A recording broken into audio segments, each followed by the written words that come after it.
Alright, here's another poolside chat with Gary, and tonight we're going to talk about interval identification rules part 2. Basically going to talk about the augmented and the diminished intervals. Now take a look at this model over here on the left, this one right here. This is for intervals that are 1, 4, 5, and 8. Okay, 1, 4, 5, and 8. If you have a perfect interval, if you have a perfect fourth, and you go up a half step, you make it a half step larger, it's an augmented interval. Half step smaller than that is a diminished interval. Okay, so I just want you to understand the relationships of how those diminished and augmented intervals work. If you have a perfect fifth, half step larger is augmented, half step smaller is diminished. Over here now, in this model, let's talk about 2, 3, 6, and 7. A half step larger than a major third, as long as it's still a third, is an augmented third.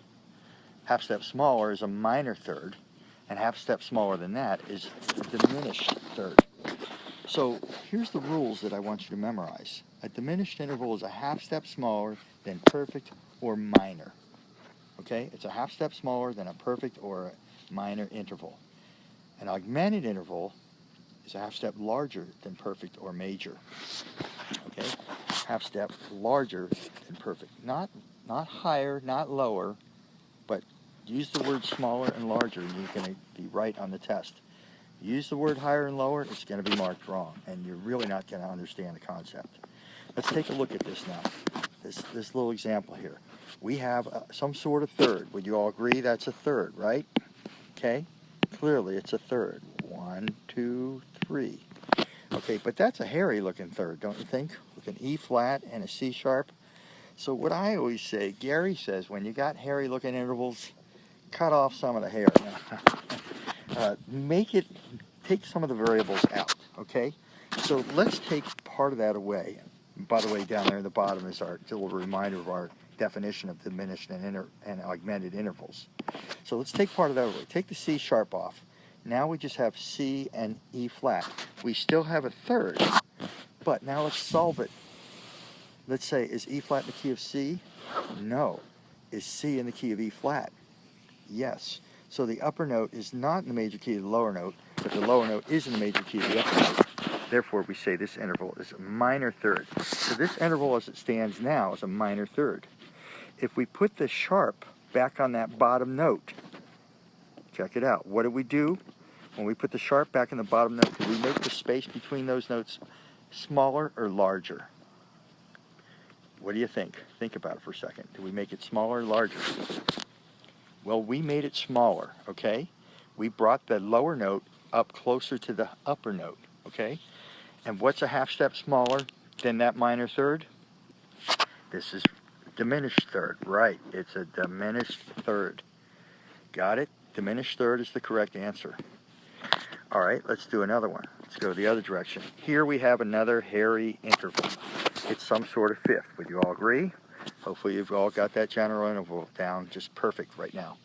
So that's a perfect fifth of some sort. But that double sharp on top, that is a double sharp, by the way, that looks hairy, don't you think? So holy schmoly, what are we going to do about that? Well, let's move to the next slide and take it away and just put a regular sharp there instead.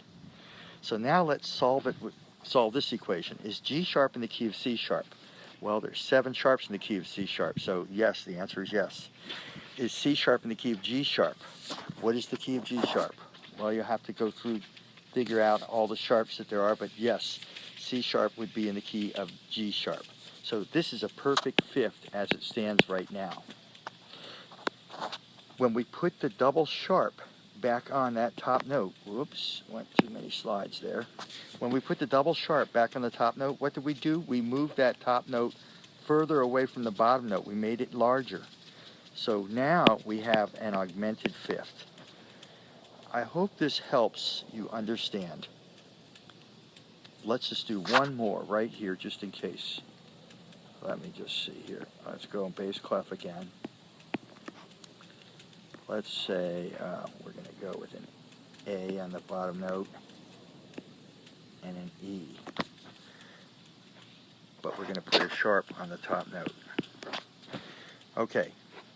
if we take that sharp off of there for a second, obviously that's what you call hairy. That's E sharp that's a fairly hairy sharp. So let's just get rid of the sharp for a second.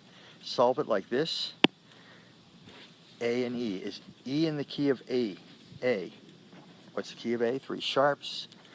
And by the way, it's a fifth. So yes, E is in the key of A, because there's no, the first 3 sharps are F, C, G. Is A in the key of E? Well, there's 4 sharps. That's F, C, G, D. Are any of those A? No. So A is in the key of E, and E is in the key of A. So we have there a perfect fifth right now. True? If we put the sharp back on there the way it was, now it's no longer a perfect fifth. Oh, it's still a fifth, all right. But what did we do? Did we make the interval bigger or smaller? Did we make it larger or smaller? Of course, we made it larger.